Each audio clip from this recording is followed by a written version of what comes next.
Yooyyaa daawwattoota keenya jaallatamoo fi kabajamoo oolmaa bultiin badhaadha. Ashama harka fuunee yooyyaa anaa dhufuu isiniin jecha gaafiif deebii Jawaar Mohammad wajjin godhu deemna. Jawaar Mohammad wajjin akka gaafiif deebii goonu kalee maxxansinee jennaan maal isinii gaafannaa jennaan gaafii hedduuf yaada baay'ee nu barreessanii har'a Jawaar wajjin jirra. Sagantaa kakkan nu qoqooda facaasaa waliin nu gayaa gara gaafiif deebittu isin geessa naa dhufu Jawaar Mohammad. Naa dhufan anaana. Ayyee. Gaafiif deebii kan keessatti waan kitaaba barreessitee kana hin gaabbuu yookaan ammoo afaan Amaariffaatiin alii tsatsatem afaan Ingilishittillee no regret jedhamee qophaawaa jira. Kan irraa haasa'u deemna gaafiif deebii keessattuu ammoo karaa miidiyaa hawaasatiin waan hawaasa irra dhufellee waan isaan akka gaafatan barbaadanillee si gaafachuu deema. Gara gaafiif deebitti odoo hin deemne durattuu kitaaba kana dubbisee jira. Kitaaba kana afaan Oromootiin barreessite waan qabsoo keessatti siquunnamee dhaloota kan kee guddinne kan kee waan akkasii hedduu irra tuttuqxee jirta. Kitaabii kun jechuun waan akka meemuwaariitii malee guutumaa guutulleetti waan ati jirtu cufaayyuu kaa ibsu ka siyaasa lalaaf kaa'ullee miti. Wanni ansiin jechuu barbaadu kitaaba kana barreessuu fi ka jalqaba odoo gara gaafittuu hin deemne hedduu si galateeffachuu barbaada. Hedduu si galateeffadha. Afaan Oromootiin akkanatti wa barreessuun afaan Oromootiin seena laf kaayuun afaan kanaa fi fedhii jaalala guddinna afaan kanaatiin waan ati qabdu garsiisa kanaaf guddoo si galateeffadhaa jedhee yaada. Ani barruu hagas gahu nama seenaa ofii siyaasaa barreessee yoo jiraate hedduu yaadadhu.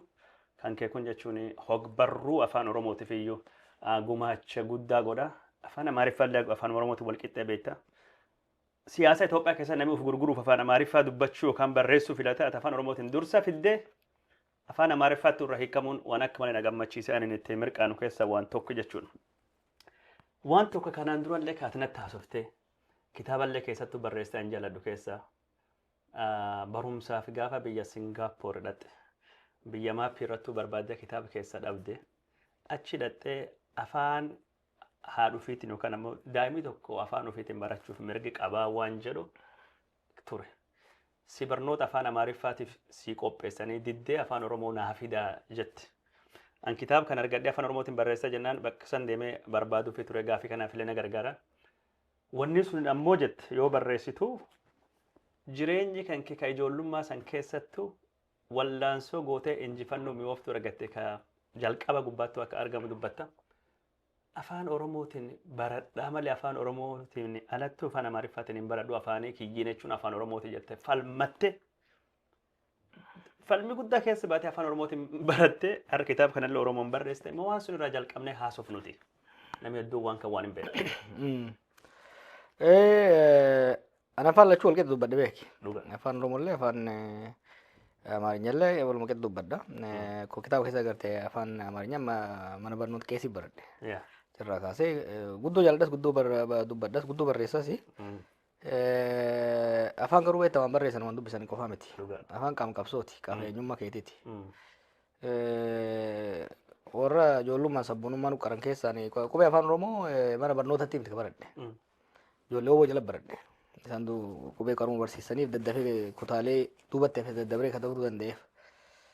Achirraa barsiisonni yeroo san dhufanillee hedduu nu qaraa turan jechuu afaan Oromoo kun qabsoo meeqan akka dhufe ijoollummaa warra mataa keessa na seeni so qabsoo saniif waan takka tarkaanfachiisuu barbaade garte yeroo nama Singaappoor dhaqu karoora afaan Oromoo barachuutti hin dhayne garuu waan achi dhaqu afaan tokko barachuu qaba namni tokko afaan tokko maaster godhuu qaba afaan tokko speeshalaayizii godhuu qaba jedhan ijoollee nama keenya irraa dhuftu maal goota afaan Ingilish ijoollummaa irraa waan barattuuf they can continue with that one.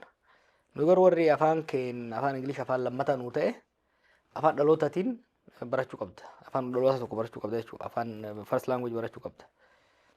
Defaultidhaan Amaarinyatu kennama achitti. Amma gaafiin na dhufe. Afaan Oromootiin afaan dhalootaadha beektaa mother tongue-dha. Afaan dhaloota gaafa barsiisa afaan nan danda'a afaan Amaarinya kanallee garuu immoo afaan kee dhaloota afaan Oromoo ta'edha. Kan maali afaan sun hin beeku jaarsi. Afaan keessa moolleedhaan footoon isaa achirra hin jira. Afaan akkana jedhee seenaa itti literature isaa barruulee isaa argachuu dandeenyaan rakkoon qabu naan jedhe. Achi yuunivarsiitii adda addaa barreessee deebiin gaariin turre positive hin turre. Positive ta'uu dhabuu isaa immoo morka keessa na galchee du'een argama malee. Bakka literature argachuu hin dandeenye kanaafuu afaan amaaraa hin dandeessaa hunduu gireediin ka'eedha naan jedhan. Garuu kun qaama qabsooti barachuu hin qaban jedhe. Booda lola dipaartimentii waliin mari'atee dhuunfaa keetiin kitaabota literaachariif ta'uu danda'an argachuu dandeesse ni ayyamna jedhanii. Achi yeroo san kitaabota muraasa jira beektaa afaan oromootiin yeroo san. That's why it's very important namni kenna kitaaba irratti invest godhuu qaba barreessuu irratti. Yeroo san amma warra akka Gaaddisaa Birruu, Dhaabaa Wayyeessaa, Asaffaa Dibaabaa walaloo irratti nam kun dhangaasee yeroo san beeki. Wasanee Bashaa warra akkana ijoollee walitti qabdee naa ergite ijoollee san galchee bifa saniin akkasii baradhee gaafa naa ayyamanii barachuu eegalu. Probably that was one of my happiest day. Wanni qabeettaan booda kana eegamma xiqqoo qabbanee waggaa lamaan dabre kana gaara ba'uu jaalladha.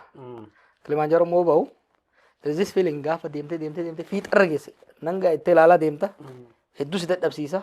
Fiixarra hogga geessu there is a sense of accomplishment sin dhagahamu. Yeroo san kaafaan uummallee san dhagahame. Yeroo afaan oromootiin barachuu fedha afaanii dhaloota kiyya afaan amaariffaatiin miti jettu. Afaan kunuu maal akka ta'e hin beekanii turanii yuunivarsiitiitti baratamaa jedhame yuunivarsiitii Finfinnee yoo adeemtu afaan oromoo warri bilbilan yoo gaafatanii afaan gosaatii yookaan tribal language xiqqeessanii afaan ittiin baratamuu. Tribal language miti literaachariin qabu. Akkas jedhan. Reefu waan akka xiqqoo isaa gargaara malee literaachariin hin jiru jedhanitti jalaadhaan. Kana xiyyeessa galche. Anillee baatee hin barbaadu jedheen. To a level scholarship dhiisuu naawwisiisa beektaa waan keessa dabre yeroo ijoollummaa isaanii sabboonummaan jirti maal jirti beektaa. Sansaniin na dhagahame garuu warri barsiisota illee naa hubatanii wal mari'atanii dura murteessanii jiran afaan amaaraa baradhu jedhanii wal mari'atanii literaachii argachuu dandeessa kitaaba mataa keetiin naan jedhan.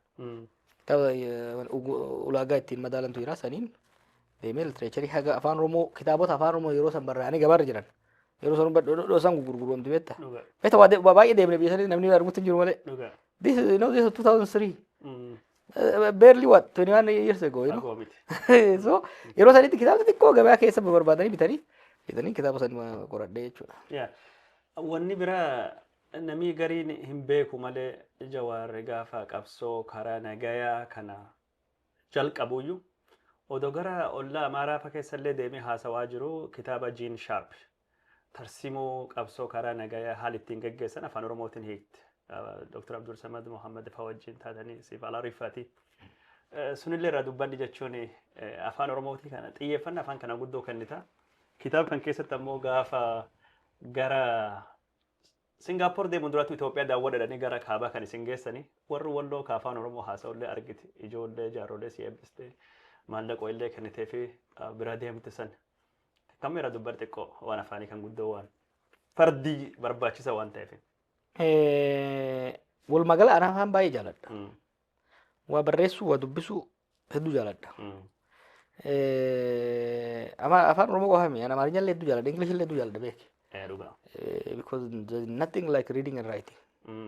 Namni keenya dubbisuu illee waan jedhu barreessuu irratti akkuma Itoophiyaatti namni dubbatti afaadha. So writing is the way to make your brain exercise. It's very important. It's like two way. Waggaa dubbiftuu I feel like mataa kiyya waggaan dubbisu gar kanatti kan deema. Waggaan barreessuun akkan deema. I can feel it, the machine working. So machine akka physical exercise itti I think you have to make your brain exercise. Anama ijoollee ta'ee beektaa kitaaba keessatti illee bal'ate dheedhiise. Faana afaa barreessa ture dur. Kana ichima jaalalaa kan jedhanii jiru. Galgal kan darba. Mata duree tokko as keessatti eegalu sagantaa san yaadadha sagantaa ichima jaalalaa. Exactly. I should have attributed ichima jaalalaa kan jedhantu jira. Sagantaan tokko immoo jira fakkeenya yeroo lol baadimmee sanii waa'ee qonnaan bulaa xalaa barreessu. Ani hedduu barreessa ture reediyoodhaaf. Barreessuun nam guutuu nam gooti. Kanaaf amma tokko sani gara qabsootti immoo gadhuftu afaan guddisuu qofa osoo hin ta'in namni kee afaan isaa waggaatti haasofte galaaf beeki. Aga feete fluent yoo taate Yeah. mammaaksa Oromoo afaan Oromootiin namaan galu. Afaan Ingiliziitiin namaan galu. Ingal. Mammaasii Oromoo afaan Oromootiin irra namaa gala. Nama durfaa gaafataman paaltookii maal kana fakkeenya yoo kennu akka kana qonnaan bulaatii yoo yaadate ammoo waa'ee ijaarama siyaasaa hogganama ijaarmanii siyaasaa akka haraashee fi harqootaatii maal jedhee hoggaa haasa'u kuni nama kee akkasii si hubata. Afaan biraatiin yoo ibsiteef wanni isaa qofa argata dhuka gadi hin seentu. Surri gadi hin seentu superficial ta'a. Waan jedhaniif yoo namni tokko afaan isaatiin afaan dhalootaan itti himte wanni sun qalbii nama onnee nama seentii jira. Yoo ammoo afaan biraatiin kan inni baratan itti himte garmataa deemte hiikkachuu qaba hubachuu qaba guutuu hin argatu hiika waan jedhutu jira. Afaan beekta jechi qofa miti. Dhugaa. Afaan is cultural, psychological. Seenaa eenyummaa. There is deeper. Yaa sammuu hunda qaba. Maaliifii waan connect gootu jira. Akkaataa waa itti ibsitu. Gaalee takkaan him takkaan waa baay'ee himuu dandeetta afaan keetiin. Kanaaf amma hoggaa kitaaba jiin shaarbillee hogga goonu sanuu booda yoo laltema. Barruun beektaa amma barreessa gara peejii gara 40,000ti. I have a collective writing. Wal ijaaramee jira. Yeroo san yaadatte inni guddoo barreessa beeku durra kaase afaan Oromoo hundee barreessa irra caala afaan Oromoo yoo barreessuuf wanni barreesse maaliif genereeshinii keenyaan wal qunnamtii godhuudhaaf to connect at metaphysical level hedduu na gargaari. Ittiin dubbachuullee ittiin barreessuulleen hedduu na gargaari saniif guddoo fedhii irraa qaba. Waanum kan irra deebi'allee jabeessuuf namichi tokko aktivistii warra natiiv Ameerikaanii Kanaadaati. Faranjiin gaaf dhufte aadaa afaan irraa balleessite. Lafee deemtu nu goote aadaa afaan eenyummaa irraa balleessin sun akka atoomik hydrogen bombiitini nu barbadeessanii lafee deemtu nu godhanii afaan malee aadaa malee namni namaa miti waan jedhu dubbatee jira. Waan jiin shaarpii kanaan wal qabatee haala qabsoo karaa nagaa keessattuu gaafii deebii tokko dhiyoo kan dhagahe.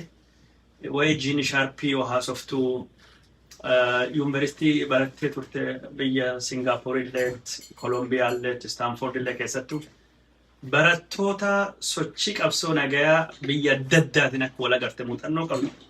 Ani yeroo atin haasoftu gaafa 2014 sun durallee sirraa beeka. Namattu dhiyoo kana Jawaar waan biyya Araba maalii Misrii sun keessa qooda qabaa jedhee hin dubbanne takka hin dhageenye wanni kun waan isaan hin dhageenyeef soba waan jedhu dhagahe. Kana Jawaar nam beekuttu beeka kan akki beeku ragaa ba'uumi fi asirratti dubbachuun qabdee dubbachuun barbaanne maal jennaan kitaaba jiin shaarp 2008 kitaaba sun gaafate baasta. Yeah, ture jira. I think right after Stanford or akkas falkasi. Wani tokko beekta wanni amma kitaaba kan na barreessise. Waa baay'ee hojjenne. Yaada lama jira sochii qeerroo kanarratti. Tokko akkuma waan tasuma dubbiin kaatee itti deemamee kan jedhu lammaffaa immoo ka hojii keessa dabreewu inni goone. Amma yeroo hin dhaaba'u nam warra mootummaa tokko arge. Anumatti hima beeka akkatti qeerroo gurmeessanii qeerroo ijaaranii akkatti wayyaanii kuffisan. Rakkoo irraan qabu seenaa wal saamurraa ajaan qabuun garuu hojiin qabsoo qeerroon godhame street work qofa osoo hin taane brain work. Qabsoo nagaa yoo itti seene akka carraatti seene kitaaba keessa gartee jirta I think 2005 Stanford dhufe. 2006 waggaa tokko political science odoo baradhu seenaa uummata gurraacha Ameerikaa kana interested ta'e qabsoo isaanii seenaa qabsoo isaanii. Durattu Singapore deemte Singapore irraa Hindi deemte Mahatma Gandhi fa'aa daawwatte. Sun booda maanni fa'aa ka Hindi dhaqee gaalaale. Ka Hindi dhaqeera yeroo Singapore jiru. Qabsoo nagaa qorachuu garuu ka dhaqee 2008 beeki. 2007 irratti 2006 gara dhumaa irratti koorsii African American Studies irratti waa'ee African American struggle. Particularly on Student Non-Violent Coordinating Committee SNCC jedhamu jira ka Stokely Carmichael fa'aa keessa turan yeroo agartee sadarkaa siiniyeeritti Martin Luther King fa'aa Malcolm X fa'aa ture sadarkaa dargaggeeyyii immoo barattoonni gurraacha Student Non-Violent Coordinating Committee jedhamu jira. So seenaa kana qorachaa ture Professor Johnny Carson wajjin isa wajjin soo baradhu Ben Carson I think maqaan isaa harkaa ollee jaarsa wajjin soo baradhu seenaa qorachuu dhaqe beeki not mala qabsoo osoo hin ta'in seenaa uummata gurraachi uummanni gurraachi biyya kana akkamitti qabsaa'e ka jedhu. Kana maal godhee waa'ee qabsoo nagaa kana arge. This non-violent resistance ka jedhamu kana. Start to read more. Dubbisa hojii G sharp introduction keessa seenee jechuudha. San booda much more interested taanani gara Indiyaa deeme 2008. Gara Indiyaa deemee Indiyaa qoradhee qabsoo warra Gaandii fa'aa qoradhee deebi'ee dhufee san booda upon graduating 2009 Stanford irraa graduate waggaa godhu DCtti seentarii qabsoo nagaa kanarratti hojjetu jira internship fudhadhee achi taa'e. Seentariin sun immoo facilitate naa godhee gara Eastern Europe yaadatta color revolution, orange revolution, the jasmine revolution maal jedhamu kana. Ijoollee san goote immoo isaan wajjin lived experience hojii isaanii qabsoo keessa isaan baratan qorachaa ture. Kanuma keessa kitaaba Gene Sharp ka hiike Gene Sharp illee qaamaan argee waliin hojjechaa ture. Kan hunda nutti haasawaa baatan hin beekne warri si beeknu. Gaaf dardaraa gaafa rifeensa qabdu. Angaaf sullee rifeensi kiyya akkasuma. Ani moluu tare dhaladhise yaa. Rifeensi guddoo hin qabu. Sigumatti arriin baate sittu. Ani immoo laa'uu jettee xiqqoo ammallee keetillee nama faatu wayii qaqqabina fakkaata. Faatuun hin dhuftu warri malee. Warri immoo laa'uu leeta gaafiif deebiin. Argan mula. Garuu waan afaan Oromoo kan dubbanne gaafiin afaan Oromoo afaan federaalii godha jedhamu. Baceen cartee jirte hin jirtu gaafiin sun. Nama hin gaddisiisu. We have to rethink jechuun amma sunillee dhufa. I think warri amma paartii biyya bulchuu afaan shan afaan federaala goonaa jedhanii carsaa turani. But we have to think beyond that yaaduu qabna. My thinking process amma maal jira? Afaan biyyoota fakkeenyaa fi waa'ee Singapore irra barreessa. Akkaataa itti diversity manage godhanii afaan hundaa afaan maal godhan creativity barbaachisa. Afaan maraanuu namni akka baratu afaan ifiitiin akka baratu. Afaan warra malee afaan biyyoolessaa akka ta'u recognition warra abbaa biyyummaa native isaan waan ta'an kennuudhaaf. English immoo working language godhanii promote gochuu. I think sadarkaa Itoophiyaatti illee namoonni yaadu jiru. Taamiillee mirga kennan. Yes. Sadarkaa Itoophiyaatti amma kan yaadu. English promote gochuun baay'ee barbaachisaadha. Afaan keenya cimsata.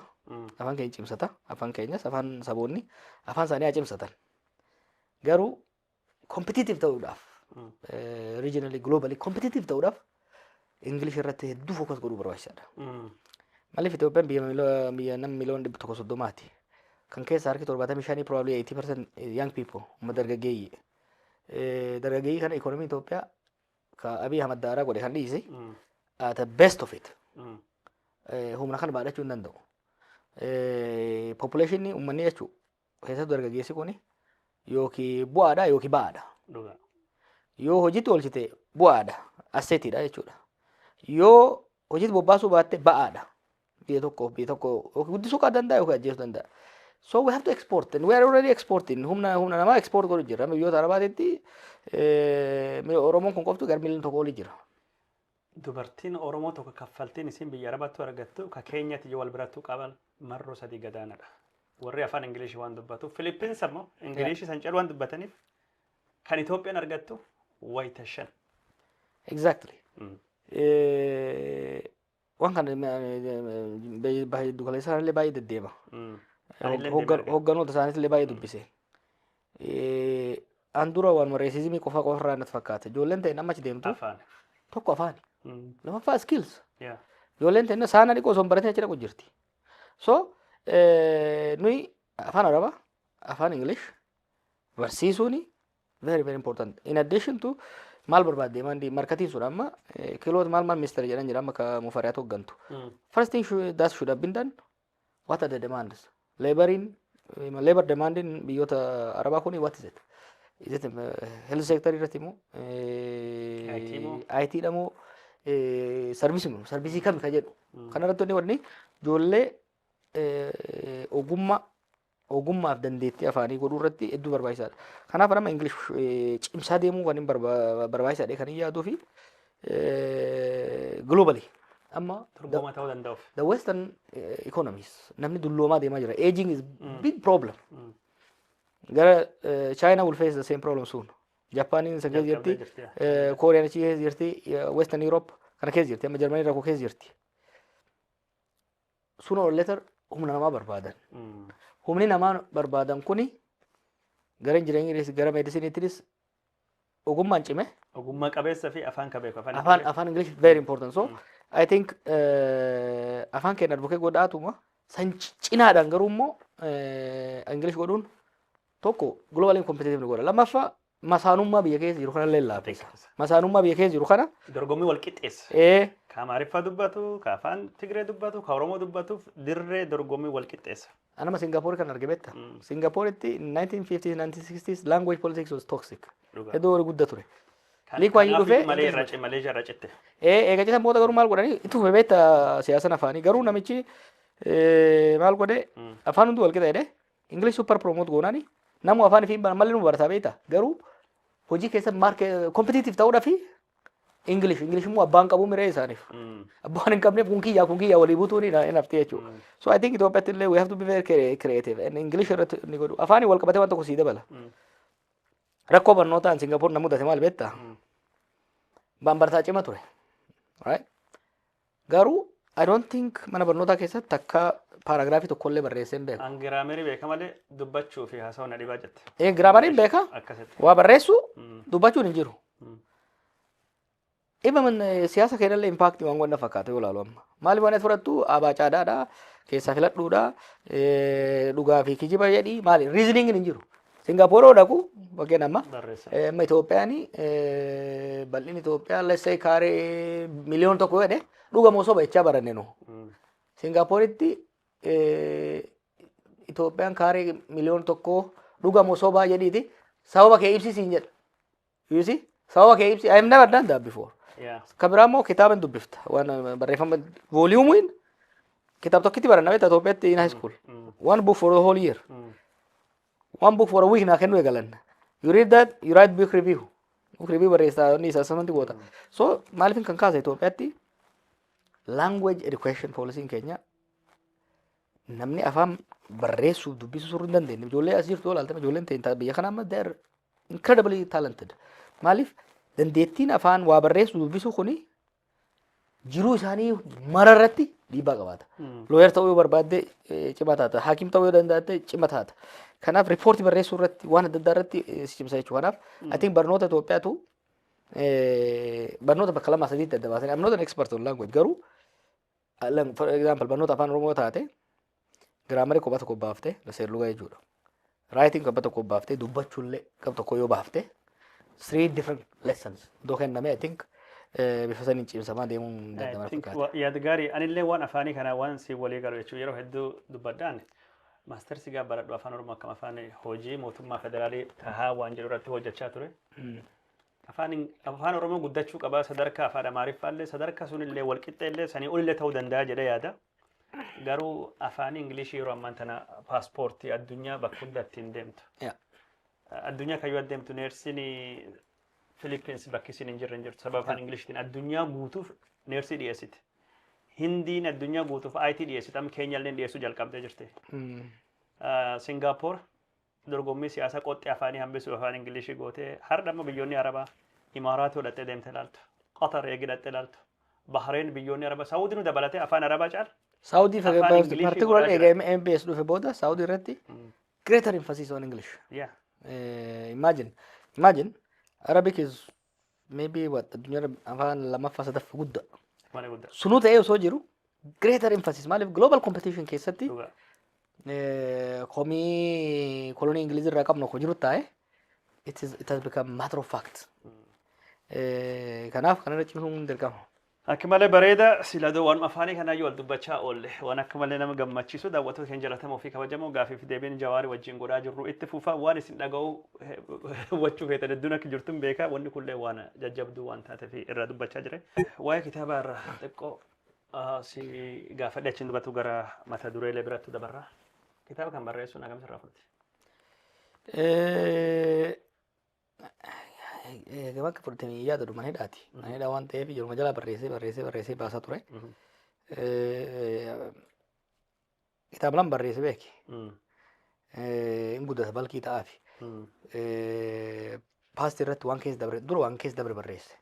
Sana egaa fixee booda waan gara fuulduraa yaadu. Biyyi suniif uummanni keenya gam diinagdeetiin, gam siyaasaatiin, gama hariiroo hawaasummaa jidduu keenyaaf ollaa wajjiitiin. diplomaasii security irratti yaadota qabu barreessa ture. Kitaaba hedduu qabna turre beektaa. Suura tokko agartee suura televizyiinii bira taa'u tokko waanuma lama qofatti dirachi. Kitaabotaa fi qoricha yeroo sana eega beelaa fa'aa fudhatu turre. It looks like pharmacy and library in one. Waan achirra dubbisaa tureef waan yaada qabu irratti godhe balkii waan ta'an irraa hambise probably next year kaan hin maxxansa. Kutaa lammaffaa. Kitaaba lammaffaa illee ta'uu baatu kitaaba kanama eega lama adda baasee booda kan akka yaadannootti memoir akka yaadannootti kaa'ee chapter dhumarra akka agarte kaa'aa keessan more in details akka bahu kanneen lafa kaa'ee jira. Irra polish godhaa ture. I think the first manuscript probably gara ji'a sadii akkasitti fixeera fakkaata. Yoona kuma deebi'ee calculate godhu. Ifaajee hagam tokko nama gaafata kitaaba barreessan keessattuu manidhaa ta'anii barreessan. Manidhaa ta'anii barreessuun ifaajeen gaafatu. Waan biraa maal qabdire barreessuu baannaan maraatta. Manidhaa keessa ispoortii hojjechuu baannaan kitaaba dubbisuu baannaan barreessuu baannaan maraatta. So kitaaba manidhaa keessa kitaaba barreessuu barbaade manuma dhaqi. Wanni ifaajeen ni qabu. Soorsii yoo kitaaba serious kitaaba wanni barreessetti kitaaba researchii barreessetti baadde si tulfaata maaliif wanni hin qabdu waabilee hin qabdu. Garuu waan akka yaadannoo keetirraa barreessuu deemtu taate xiqqoo gabarreessite ni ifattami gabbaata. Gabbaatee immoo ni ifatta kaala jirullee ol deebitee teessa. So it's very effective mana hidhattu barreessu. Garuu memoirii ta'uun isaa siin gargarre waabii baay'een barbaaddu waan mataan keessa yaadatu barreessitu malee. Exactly sanii fi inni godhe. Kaan eegan kitaabota argadhee waa barreessuu eegale malee mana hidhaa keessatti kitaaba yaadannoo ta'in kitaaba biraa barreessuun baay'ee namatti ulfaata. Wanni yaadota kee barreessuu dandeetta fakkeenyaaf gara fuuldura irratti some views opinionii kee barreessuu dandeetta. Asoosama opinion kee illee barreessuu dandeessa. Memoir barreessuu dandeessa. Garuu waan researchii gaafatu hedduun gootu. Wanni garuu biraatti godhuu dandeessu yaada kee barreessite gaafa hidhaa baate immoo waa miilaan irratti hojjetu dandeessa. Memoir ta'uun laafaa naa godhe naaf. Suura kitaabi kun fuula 471 afaan Oromoo. Afaan Amaaraa kan irra xiqqoo gabbu'a. Yoo kitaaba kan barreessitu mataa keessa barreessite moo daayarii yookaan barreeffamoo yaadannoo qabattee yaadannoo irraa barreessite? Yaadannoo homaan jiru maaliif tokko biraa hidhamee kaan immoo beektaa gaafa dhufanii man keessa kattaan. Waan waraqaa hidhame lafatti hin dhiifne guutuu fudhatan yaadannoo guutuu fudhatanii kompiitaroota guutuu fudhatanii uumaan qabu ture. Waan jiru hunda matuma keessa barreesse. BBC gubbaarratti yoo dubbattu barbaachisummaa seenaa ofii barreessuu sila warri na duraa barreessan hin dogongoruu waan jettu. Seenaan afaan qabaatee hin barreeffamu yookaan of hin barreessu abbaattu barreessa. Maal nam gorsiti nama Oromoo kaa'oo barreessuu danda'a dargaggeessa Oromoo nama siyaasaa hayyuu walumaa galatti muuxannoo kan kee kanarra waa'ee kitaaba barreessuu waan ati gorsitu kun waan guddaa waan taateef. Oromoonni beektu amma dabbasaa guyyoon qabdu. Nama afoola Oromoo seenaa Oromoo seera Oromoo. Qoma qabatee yaadata dabbasaa akka barsiisaa ture. Amma booda nama akkasii qabaachuun guddoo ulfaattu. Maaliif namni keenya duri we are all our society pastoralist or cultural when distract nu godhu hin jiru. Amma kitaaba keessa hin barreessa yoo ilaalte gaafa ijoollummaa amma akka fedhii keenya ilaalanii kawaa dhoqqee tolchuu barbaadu nama bira kaa'an qaban.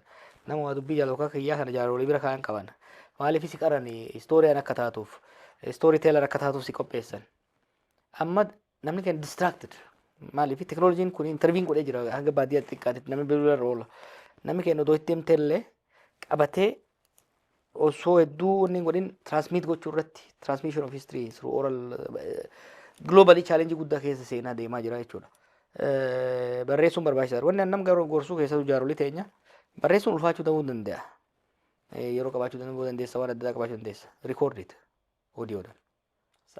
Sagaleen amma bilbilli laafaa fuudhee waan ijoollummaa irraa kaatee gaafa dhalte irraa inni waraabi. Haa gaaf tokko ijoolleen ta'e abaabuun ta'e akaakuun ta'e barreessuu dandeessi jechuudha. So seenaa ofii kaa'uuni seenaa sana immoo barreessanii kaa'uuni hedduu barbaachisaa. Uummanni kun uummata aadaa guddoo qabu, uummata seenaa ajaa'ibaa qabu, uummata we are part of the Eastern philosophy, you know. Uummata seer mukaa, seer baalaa, seer samii, seer lafaa, seer bishaan keessaa qabu. Story tokko sitti I don't know I should have included in the book. Gaaf tokko akka warfaasee hojii inni irraa dhufna roomsorraa meegga achi fuudhee fide gaafa Ameerikaas fidu deemu. Dubluqi barreessita jirti. Dubluqi fidee dubluqi barreesse akka tummeen hawaasa dhufne. Akka tummeen akka warfaaseeti. Akka warfaaseeti. Dhufne hawaasa dhufne hawaasa maaliin beekta qurxummiin beekamti. Ajajeef kun maali naan jette ilmee kun maali jennaani qurxummii nyaannu jette. Qurxummii lagu. Namni horii qaba akkam qurxummii. Qurxummii lagu jette. Akkam lukkuu nyaata. Amma immoo qurxummii diddeedhe chikina ajajeef qurxummii lukkuu yaa kunillee nyaannu. Deegaan nyaata namni horii qaba. Boorani nyaata. You know there is a philosophy behind it. Eastern philosophy keessa boodarra dhugaa dubbisu Confucianism fi warri Ruumii fi kun warra barreessan keessatti Eastern philosophy Western philosophy irraa akkamitti adda ba'a. Eastern rabbiin environment akka nuu ta'u uume.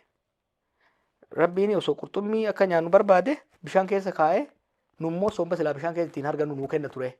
Kanaafuu wanni qurxummii achi keessa kaa'eef laguu waan taateef akka nun tunneef lukkullee hin bararti. Sila kola nu kan nu kaba kasi nyaannu ka barbaanu taate. So this is part of Eastern philosophy. Kunundi jechuun we are not isolated nuti Oromoonni were part of Africa were part of the Eastern philosophy. Western philosophy no maal jedha. Rabbiin hogganu uume naannoo keenya jirullee muka akka nuu ta'utti. Eastern philosophy amala kenna akka naannoo keenyatti sirreessuu qabnedha. Western philosophy immoo maali? Naannoo keenya akka fedhii keenya sirreessuu qabnedha. Kun ammoo Oromoo keessa galeetee manguddoo wajjin argee jechuudha. I mean asiyyuu biyyuma dhiyaa keessattu nyaatanii bakka namatti basta. Warri isteekii nyaatu isteek neeshin jedhaman Jarmanoonni fa'aatii warri horii horsiisan warri dureeyyiin isteekii nyaatan. Deegaa fi qollee namoo chikinii nyaatti. Ani isteekii malee nyaadhu dureessee ganam Jarman fa'aatii foon horii akka malee nyaatan. Even as Ameerikaa keessatti. Chikinii populaari miti. Gariin waayinii dhuganii gariin biiraa dhugan. Tradishinii qaban. Jarmanii kootaati biiraa dhugda. Yoo ammoo karaa Mediteraaniyaan, Xaaliyaan, Poorchugaal, Ispeen tatammoo waayinii dhugda. Waan gosuniitu jira. Hawaasa qurxummii nyaatan jennaan dura kitaaba tokkoon dubbisnee Bexaanaa Hotteessoo jedhama nama Sidaamaati. Hawaasaan beektaa gaafa dhaabatte Haile Sillaaseetu dhaabe suniin dura magaalii guddoon Sidaamoo Yirgaalem ture. Akkasuma. Yirgaalem ammoo nama Oromootu dhaabe. Bulchaa ture. Baalchaa Abbaasaa. Baalchaa Saafoo. Gaaf isa aangoo irra dhiibanii magaal fidanii hawaasa godhan isa xiqqeessuuf. Akka gobba irra magaalii baay'ee gobeetaati. So gaaf sun amaarii waliyaame Yuusek Waraabessa. Hawaasa goojjooda saasaa migibu waasaa birra baakaaffaa jedhanii akkasitti waliyaame Sidaamaan laf dhabe jedhee kitaaba keessattuu barreesse. Kan waan durii bara iskuulii baradhu jechuun dubbisee na yaadachiifte. Qurxummii Booranii nyaatu. Atillee yeroo hedduu haasofta jechuun Itoophiyaan qurxummii nyaatti Somaaliin warra guyyaa roobitii fi jimaataa soomuutti qurxummii gurgurachuu dandeetteedhani.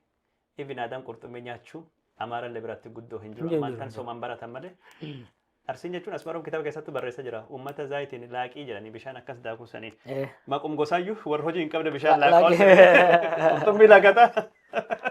Arsii fi nyaati horii aananii kaan ammoo garbuu waaq biraa buutee deeman. Profeesar Mararaa waan jedhamee ta'e Profeesar Mararaa amma re'ee nyaatu. Inni immoo kooministii. Maal jedhaani ati kooministii miti amantii tanallee guddoo hin qabdu. Laguu maal gootaa jedhaan soorame kenna waa lagata. Karee lagatu jira, ka luku lagatu jira, ka qurxummii lagatu jira, qaama horii keessaa katiruu lagatu jira, ka kalee lagatu jira. So this is part of knowledge. You see, it's not just a joke. It's part of what makes us. Ada kan godhu kana jechuudha. Yaa waan heelziidhaan illee jechuun Oromoon horii qaba, aanan qaba, dada qaba. Oromoon itittuu qaba jechuun raafullee nyaatu, shaana nyaatu, raafuu didellee raafullee dida. Hirrafu beelatti itti jira ammoo kabaji isa gadillee hin buusu raafullee nyaatu. Anyways, waan kan hedduu haasa'u sila waanuma gaarii tokko amma gaafii hedduu bira waan qabnu waan taateef waa'ee kitaaba xiqqoo irraa dubbannuti. Hin gaabbuu mata duree kana irratti namillee si gaafata jira. Hin gaabbuu jechuun manallee si gaafadhu afaan Oromootiin waan hin gaafatamneef. Hin gaabbuun sheenaan qabu jechuudha gara loqoda bahaatti. Gara loqoda bahaatti gaafa fudhate sheenaan qabu. Seenaaf sheenaan garaagarummaadha. Sheenaa is regret. Seenaa is history. Sheenaan qabu. Sirba Adam Haruun keessa hin gartaa. No regrets jechuun waan hojjedhetti itti milkaa'eera. Waan hojjedhee itti milkaa'eera. Waan aarsaa itti baase itti milkaa'eera. Waan hin ta'a jedhee yaadee hojjedhee jira. Wanni natti hafte hin jiru jechuudha. Nothing left. Waan silaa godhu qabu. Ani hin hambifanne. rabbillee natti hin xiqqeessine jechuudha. So ani araan siyaasa tun ijoollummaa na qabde. Ani nan bifanne jechuun wanni ta'e cuftin iyyuu sirri jechuu yookaan ammoo wanni sidaadoo akka bira ta'e wayya jettee jiru. No wanni ta'e hundi sirri jechuu miti. Anillee natti nafne adda inni immoo bakki garaa kiyya illee nan qanne jechuudha. Ani siyaasa tana dabballee maaliin itti hin seenne. Direct illee miidhamee itti hin seenne. I chose, you know. Particularly filadheetti seene filannoo kiyyaa itti seene. Ani beektaa yaada gurguddoo illee qabadheen seenne. It's very simple. Kitaaba keessaa kaa'ee yeroo sanii nama keenya beektaa waan jijjiirame baay'ee xiqqoo inni godhuun ulfaataadha. Yeroo sanii miliyoona 50 taatanii bakka dhadheetti riverside kanatti miliyoona 50 taatanii waggaa 50 maal gootanii. That was a psychological torture. I said, no, this has to change. Jijjiiruu qabna. Nam jijjiiramu qaba. Tuffatamuuni wanni hamtuun akka tuffatamuun jirtu beekta. Wanni hamtuun akka tuffatamuun jirtu. Kanaaf tuffatamuun maal fiddi of tuffachuu mataa keessi waqaranii hamtuu ta'e namni si himu booda ifii fuudhatu eegaltaa jechuudha. So if there is one thing I'm proud uummata kanarratti hojjedhee waan fide collapse of collective self-esteem. Keessattuu 2000 jalqaba late 90s irraa eegalee 2000 kana keessa biyya alaa biyya keessattis Oromoon bu'aan qabdu jaarmeen Oromoo waan godhu hoogganni Oromoo maaliin godhu kaja'u kana san jijjiirree Oromoon socho'ee hojii hojjechuu akka danda'u qorannoo guddoo barnoota guddoo waan kana keessa goone carraaqii guddaa goone aarsaa guddaa kafalle doongoras baay'ee hojjenne ultimately garuu doongora negative plus minus dabaltee outcome isaa hoggaa loltu it was positive. So sacrifice jiruuti yarra godhe wantoota birallee hoggaa walitti dabalte the outcome the final outcome in the final analysis it was positive. So waan narra ga'eef illee waa hundaafu hin gabbu kajaru dhufu. Plus title ariifii bire nama hunda dubbisiise. It's a good marketing. Wasi gaafadha garuu kitaaba kan keessatti mata duree hin gaabbu jedhu gabayaaf illee ta'uu ni mala waan hojjedhe jechuun waan sila godhuu qabu hin qusanne namni fannee cufaa iyyuu godhee jira waan jettu illee ta'uu ni mala. Siyaasa qabsoo keessatti adeemsa gammagoot keessatti wanni itti gaabbitu hin jira wanni si gaabbisiisa jechuun ka kitaabaa dhiisi. Jiru. Jiru. Taateewwan gurguddootu ta'e siyaasa biyya. Nan maaliif duuba deebee ilaalee beektaa? Saffisa hir'isuu danda'a ture. Akkana deemuu danda'a ture. Ultimately duuba deebii itti hojjedhu duraan jette filannoo yeroo san qabuun arrara teessee ilaaluun qabdu. Gaaf san deebii ilaali fakkeenya gaafa si wajjin wajjin xiqqoo san keessa turre waan hojjechaa turre. Resourcii nuti nama eegalu nama 4 nama 5. So we had limited resources. Haalonni biyya saffisaan deemaa jiran within that limited resources limited information we have we did what we had to do. Amma duuba deebitee akka sanitti haala qabata haala san keessa osoo of keesse san filannoon san caalaa jiru waan baay'ee bareedu kaa'anii tumun goone. Way ni yaadatta kana yoo goone even news hojjechuudhaaf callifneetu odeeffannoon dhufee fi barreessineen goonu. How should we frame it? Jennee maraannaa turreemi. Here is the way we should frame it. So none. Waan asi gaafadham hin gaabbu waan jedhu kanaaf waan ta'e tokkollee Jawaar mararti hin qabu naasuu nama hin qabu gara jabeessa Jawaar bulguu bineensa akkasittuu warri bilisiginnaa illee ni godhani akkasittuu akka fudhatamu godhame kabiraa ammoo Jawaar akka namattu itti gaafatamummaa hin fudhadhu an qulqullichaa jechaa jira. Waan akkas jedhutu jira abiyyiitti dhiyoo kan gaafatanii jennaan gaafa du'e ammaan tanoo shakkii uumatuun qabu jannati deeman nama janna cubbuu tokkoleen hojjannee jedhee abiyyi dhiyoo kan dubbate namni gari waan sullee walitti akeekutti ni jira hin gaabbu jechuudha. Hin gaabbu fi mararfadhuun garagaraa bar. Hin gaabbu isa qocceenyi mina maarik. Qocceenyi min jechuun alsasatam ijoolleen gara siite mala qocceenyi jechuuni inshee na'uu jechuudha. Fakkeenyaaf siyaasa dhiisee osoo hojii dhuunfarra fookas godhe ijoollee tiyyaa maatii kiyyaa faayyoo tiyyaaf jireenya irra wayyaa godhuu danda'a ture. Garuu san dhiisee kanatti godhuudhaatti qalbii tiyyaaf jechuuf qalbii tiyyaaf it is satisfying. Kan jechuun fakkeenyaaf qabsoon hoogganaa ture. Qabsoon hoogganaa ture keessatti namni wareegamaa ture. Lubbuulee wareegaman sun gara nyaatan na nyaatan. Gaafa beektaa namni waan hin beekne malee waan godhuu turan yeroo sanii. Yeroo sitti memma dura ijoollee halkan torchar godha bilbileen dhageessan turan. Dubbattee jirte. Wanni sun gara na nyaattu wanni sun gara na nyaatti. Garuu taphatti jiru qabsoo jirra. Qabsoo jirra. I was a commander leading troops to the field. Commanderri loltoota fielditti geessu lubbuun tokko isaa kan madaa'u kan ajjeefamu gara isa nyaata. Ultimately garuu there is a mission. Missionii sun itti gaafatamaan hoogganaa tarsiimoo baasii hir'isee bu'aa guddisee itti deemuu danda'uudha qaba jechuudha. It is cost benefit calculation. Sacrifice hin jira jenne amma nama tokkotti cold itti fakkaachuu danda'a. Gaafa hiriira guddichaa nam kum tokko akkuma lamaa luus goone inni lafa kenna. We actually sat down and calculated that because that's my training. I was a commander taking the soldiers to the field. Sirba dhaqanii morma dhokfatan.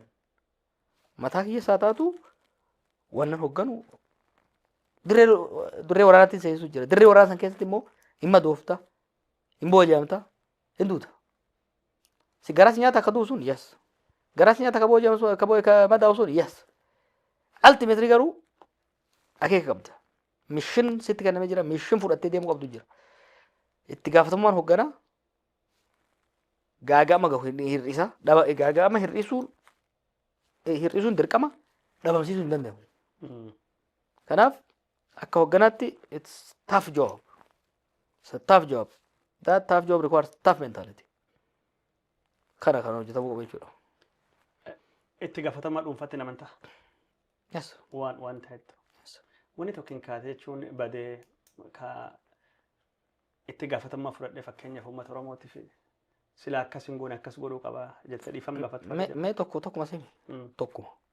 Amma fakkeenyaaf jechuun ani waan namni kakaasuu jechuun miidiyaa hawaasaa gubbaatti argaa dubbadha. Ajjecha fakkeenyaaf ajjecha namoota kan warra jechuun sochii qeerrootii walitti qabatee miidhaa dhaqqabee gargaaruu dhaqqabuuf hin dandeenye namni gariiyyuu haala siyaasaan uumnee fi yeroo sanitti uumamu keessatti Hacaaluun du'uu danda'e yookaan ammoo abukaatoon abbaan seeraa Abduu Jabbaar Huseen Gammadaa faatii du'anii battee urgeessallee achiin duballee taatullee environmentii kan nuumatti uume itti gaafatamummaa qabaachuu qaban dursi qabaachuu qabna hagi tokkotti itti gaafatamummaa fudhannee dhiifama gaafachuu qabnaaf. Akkamiin uumne? An akkamitti san uume? An fakkeenyaaf sii fi Abiyyi jidduutti wal haasoftanii wal mari'attanii sila rakkoo furachuu dadhabuuni jidduu kanatti jechuun akka namni gama qabatee wanni kun dhadhalattuu fi haalii hin mijanne. Badiin wayyaanee angorra dhiisuu qabna turre. As long as wayyaanee angorra dhiisuu qabdanii ka jedhu jiraat gataa ba'u. Wayyaanee buusuu qabna turre. With reasonable cost wayyaanee buufne. Ce'umsi dhufe. Ce'umsi sun dhufuu dura pilaan waan goonee jira. Hoogganaa akkamiittitu ce'umsaaf ta'a. Yeroo ce'umsatti hojii maalii hojjetamuu qaba? We put down that. Ati karoora goota. Rabbiin immoo karoora mataasaa qaba. Warra gaafa ani namni kun hin ta'uu jedhuun waajjira kana dhufee inni naaftee callisii naan jechaa turetu ammoo garagalee mee fuuldura deebii ilaali. Gaafa nama kan kaalaa kan walitti qabnee convention jennee walitti qabne. Warra wayyaaneen kufuun deemtuu jee irraa hafee didetu hoggaa jarri jijjiiramtu nu dura biyya dhaqe. Biyya dhaqee hoo maal godhe? Murni garii mootummaa seenee murna biraatiin atakaaroo jaarmaa keessa asii ture san biyya galfatanii ittiin oofuu turan. Egaa namichi aangoo dhufe calculate godhe. Maybe okay. Karaa na itti yaade karaa na plan itti godhe kana miti. Okay, plan kun dhufe what's the best way to do? Mormii yoo itti fufe hooggan Oromoo ol beesaa kaaltee naan jedhan. Karuma naan jedhanii bar. Go back to what was said between April. Namni gari hoogganaa sakaaltelle siin jedha Jawaar Mohammad jalqaba mormee achiin duuba akka Abiyyi moo atu beekee jedhan ayyaallallattu tahee ka jedhan illee ni jira.